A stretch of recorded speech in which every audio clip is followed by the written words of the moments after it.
दो कंजूस थे महाराज। अब वो दोनों कहाँ गए? बाजार गए। विचार किया, कुछ दुबले पतले हो गए और घी खरीदते हैं महाराज। घी खरीदा, कितना कितना घी खरीदा? 50-50 ग्राम घी खरीदा। कंजूस थे क्योंकि महंगा बहुत है, 800 रुपए किलो है, 800-900 रुपए किलो मिलता। अब महाराज 50-50 ग्राम घी खरीदा और डिब्बे में रख लिया। अब 1 महीने के बाद दोनों कंजूस पुनः मिले। दोनों कंजूस 1 महीना निकलने के बाद पुनः मिले। अब दोनों की आपस में चर्चा हुई। बोले भैया अच्छा ये बताओ, तुम जो अपना घी खाते हो तुमने कितना खा लिया? अब 50 क्विंटल होता तो पूछने की बात होती, कितना था? 50 ग्राम था, लेकिन फिर भी पूछ रहे। बोले पहले आप बताओ। बोले सुनो, हम क्या करते? बोले जो फुलका है ना, फुलका रोटी, हाँ रोटी। अब महाराज बोले हम फुलका बना करके और उनको सबको बना लेते हैं। इसके बाद एक सुई लेते हैं, सुई, और सुई की जो नोक होती है ना, बोले उसकी नोक को हम उस घी की डिब्बी में, उस घी में छुपा लेते हैं। नोक सिर्फ, ज्यादा नहीं। उस नोक को हम क्या करते? बोले घी में छुपा लेते हैं और रोटी के बीच से ऐसे छेद देते हैं, लगा देते, और मन में विचार करते कि हमारी रोटी में घी लग गया। अच्छा भैया इतना ज्यादा खर्च करते? बोले आप बताओ। अब दूसरा कंजूस बोलने लगा। दूसरा कंजूस क्या कहता? बोले सुनो, हम क्या करते? बोले हमारी जब पूरी चपाती बन जाती ना, रोटी हमारी पूरी बन जाती, फुलके हमारे पूरे बन जाते ना, तो हम डिब्बी को खोलते, डिब्बी को खोलते, और जैसे उसकी स्माइल बाहर आती ना, उसको पुनः बंद कर देते। जैसे उसकी खुशबू घी की, जब जो शुद्ध घी होता ना, उसको डिब्बे को जब आप जिस पात्र में रखोगे उसको खोलोगे तो खुशबू आएगी। बोले जैसे उसकी खुशबू आती हम उसको पुनः बंद कर देते। उसी, हमको लगता है दूसरे नंबर के है ना जो, उसी वाले में से आप लोग फंस रहे हो कुछ कुछ। क्योंकि कुछ चौन्नी चढ़ा रहे, कुछ एक का आचार्य जी कह रहे थे महाराज इन टन्नाओं का क्या करना? हमने कहा कोई बात नहीं, दे तो रहा है व्यक्ति। तो बोले वृंदावन बिहारी लाल की। महाराज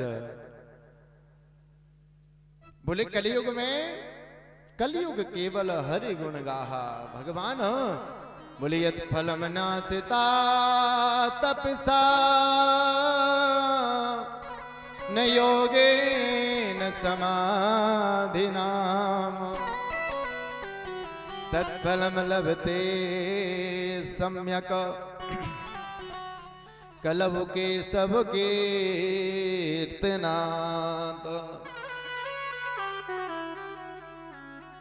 कलयुग में सिर्फ भगवान का नाम लेने से क्या मिल जाएगा? बोले फल मिल जाएगा। बोले भैया तुम्हारे अंदर गुण कम है, अवगुण ज्यादा है, इसलिए हम तुमको 4 स्थान देते हैं। तुम कहां पर रहना? दूतापानम स्त्रिया सोनम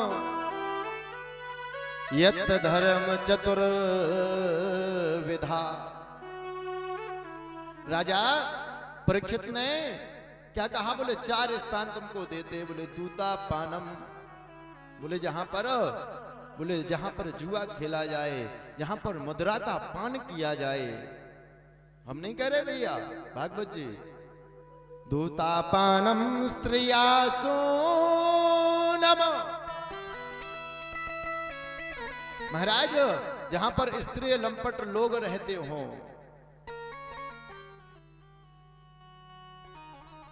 यत धर्म चतुर्विधा।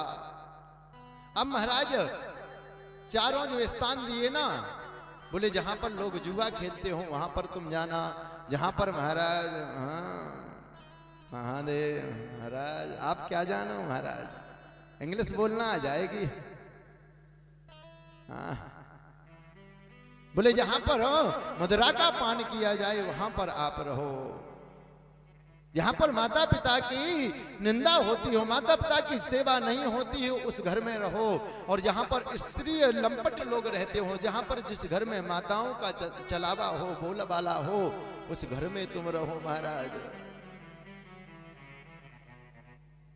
अब पुनः गड़गड़ाने लगा कौन? कलयुग। कलयुग कहने लगा महाराज आपने जैसी हमारी सकल सूरत देखी वैसी स्थान दे दिया, कोई एक कमरा तो अच्छा होना चाहिए कि कोई हमारे गेस्ट आए, कोई अतिथि आए तो उसको बिठाने के लिए एक कमरा हम लोग बनाते ना कि यहाँ पर हम लोग बैठक किया करेंगे, कोई आएगा तो उसके लिए गेस्ट रूम हो जाएगा। बोले एक स्थान तो कोई अच्छा सा दे दो।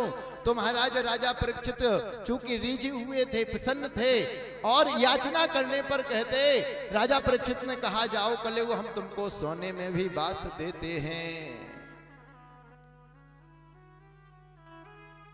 पांचवा स्थान कौन सा दे दिया? बोले स्वर्ण में वास करो। और एकादश स्कंद में भगवान कहते उद्धव से, उद्धव धातु नाम अस्त कंचन।